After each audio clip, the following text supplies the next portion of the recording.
السلام علیکم ورحمۃ اللہ وبرکاتہ، نحمدہ ونصلی علی رسولہ الکریم، اما بعد فاعوذ باللہ من الشیطان الرجیم، بسم اللہ الرحمن الرحیم، رب اشرح لی صدری ویسر لی امری واحلل عقدۃ من لسانی یفقہوا قولی، وآتوا الیتامی اموالہم ولا تتبدلوا الخبیث بالطیب ولا تأکلوا اموالہم الی اموالکم انہ کان حوبا کبیرا، اور یتیموں کے مال ان کے حوالے کر دو اور تم ناپاک مال کو پاک سے تبدیل نہ کرو، اور ان کے مال اپنے مالوں کے ساتھ ملا کر نہ کھا جاؤ، یقیناً یہ بہت بڑا گناہ ہے۔ وآتوا الیتامی اموالہم، اس صورت میں جن حقوق العباد کا ذکر ہے ان میں سے پہلا حکم ہے یہ جو یتیموں کے بارے میں ہے۔ یتیم کا لفظ یتم سے ہے۔ یتم کا معنی ہوتا ہے اکیلے رہ جانا۔ یتیم وہ بچہ ہوتا ہے جس کا باپ فوت ہو چکا ہو جو اس کی کفالت کرتا تھا، اور نابالغ بچے کو یتیم کہتے ہیں جو وہ چھوٹے ہوں، کمزور ہوں، اپنی ضروریات کا خود خیال نہ رکھ سکتے ہوں۔ بلوغت کے بعد یتیمی نہیں ہوتی، یعنی عقل میں پختگی آنے تک یتیمی رہتی ہے، اس کے بعد حالت یتیمی ختم ہو جاتی ہے۔ علی بن ابی طالب سے روایت ہے کہ میں نے رسول اللہ صلی اللہ علیہ وسلم سے اس بات کو یاد رکھا کہ احتلام کے بعد یتیمی نہیں ہے، یعنی لڑکوں کو جب احتلام ہونے لگے، لڑکیوں کو جب حیض آنے لگے، اور عموماً یہ عمر جس کو فقہا کی اکثریت بلوغت کی عمر بتاتی ہے وہ 15 سال ہے، اور اس میں لڑکوں کی عموماً آواز بھی بھاری ہو جاتی ہے، داڑھی مونچھ نکلنے لگتی ہیں، یا سمجھداری کا وقت آ جاتا ہے، تو یہ اس کے مال کو اس کے سپرد کرنے کا وقت ہے۔ لیکن اس کے لیے پھر آگے شرائط بھی بتائی گئی کہ صرف یہ نہیں دیکھا جائے گا کہ کوئی فزیکلی بالغ ہو گیا ہے، اس کی عقل کو بھی دیکھا جائے گا، جیسا کہ سورۃ النساء کی آیت نمبر 6 میں آتا ہے کہ یتیموں کو آزماتے رہو یہاں تک کہ جب وہ بلوغت کو پہنچ جائیں، پھر اگر تم ان سے کچھ سمجھداری معلوم کرو تو ان کے مال ان کے سپرد کر دو۔ اور یہاں خطاب کس سے ہے؟ وآتوا، کون دے؟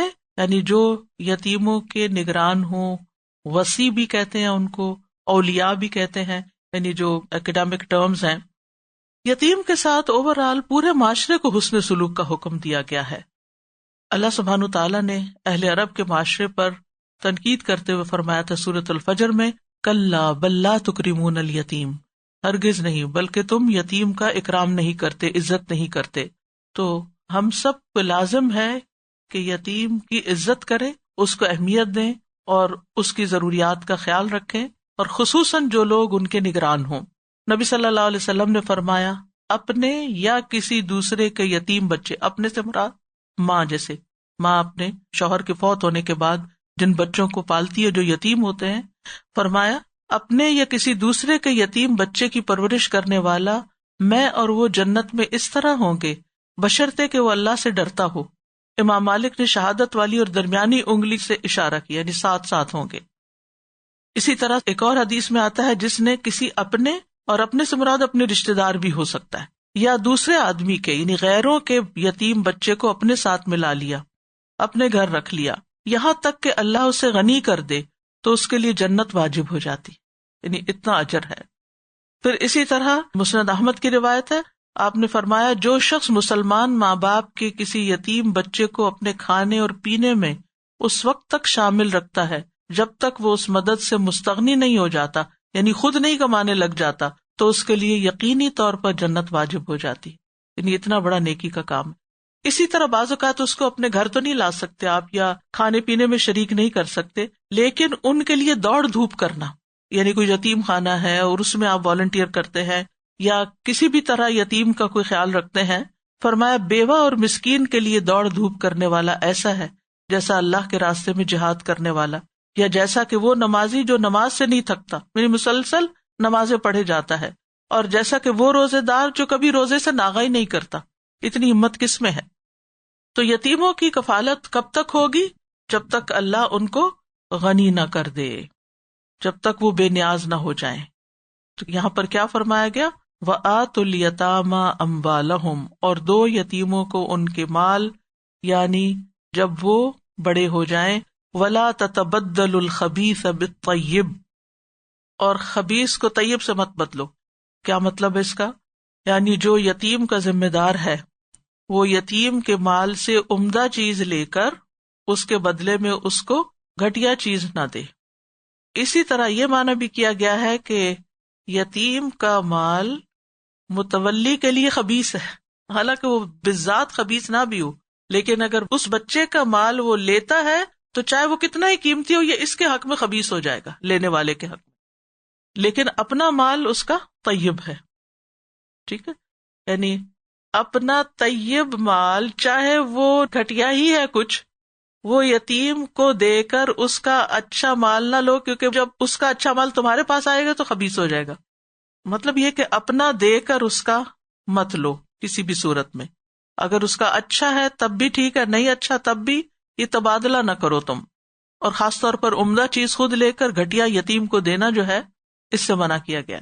سدی کہتے ہیں وہ لوگ اس طرح کیا کرتے تھے کہ یتیم کے مال سے موٹی تازی صحت مند بکری خود رکھ لیتے اور اس کے بجائے یتیم کو دبلی پتلی بکری دے دیتے اور کہتے کہ یہ بکری کے بدلے میں بکری ہے۔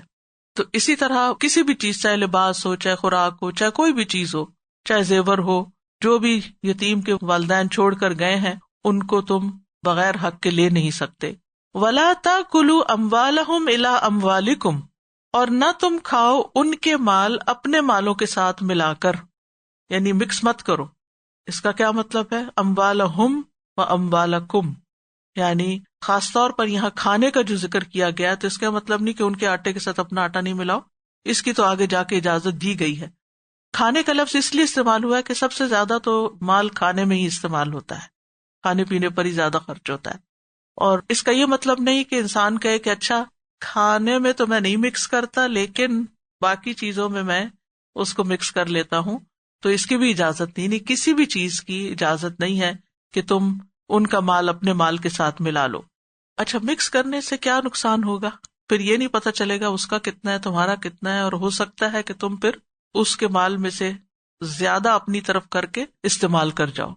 انہ کان حوبا کبیرا، بے شک یہ بہت بڑا گناہ ہے۔